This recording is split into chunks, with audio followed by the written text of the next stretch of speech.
gave you another 4 scoreless innings tonight. How much confidence? And I keep asking that for each game, but I mean, they just keep throwing zeros up on that board. I mean, they're doing their job. They want to pitch. So, you know, if you want to pitch, when we give you the ball out of the pen, do your thing. And most of those guys have done that. And we let Pardo stay in there to finish his mess.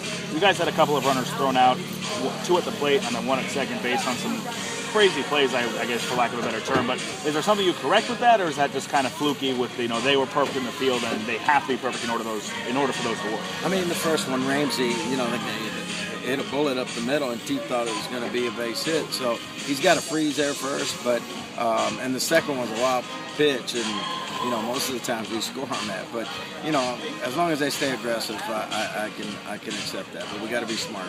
Talk about Jimmy Herget's performance tonight. Not what we're used to seeing from him, but still a solid outing. Yeah, I mean, I was hoping to get 5 or 6 innings out of him, and we did. And you know, for a guy that didn't have his best stuff, he was still there in the 5th inning, and I could have left him in. But with our bullpen the way they're pitching, I wanted to go down. It snaps a streak of 8 games in a row without an error. Your team puts up a 0 in that column. Just tell me what you saw from them in the field tonight. Well, you got to play good defense. I mean, if we're going to get this kind of pitching, we've got to play solid defense. And when we do that, you know, we'll win a lot of games. All right, thank you, Coach. All right, thank you. Coach, just asking about Kyle and kind of the power stroke there and the spark he gave you. Well, I mean, he's bigger and stronger this year, and in practice he keeps hitting some balls, and you know, the wind was blowing out. I got to tell him that tomorrow, but you know, he's a baseball player, and he comes out and plays the game the right way.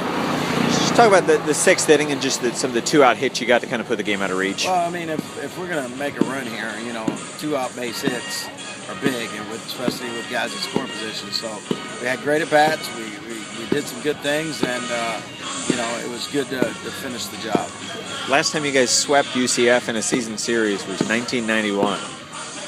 So just what does that mean going into the rivalry taking to another level next year? I mean, it's always going to be a better rivalry every time we play them, and no matter what sport. So I don't think this is going to change next year how they come out. They come out ready to play every game. They're well coached, and they got good players. So, you know, next year I think they'll open up the conference. We do have them here next year, so we don't have to go there again. So it's good to have them here.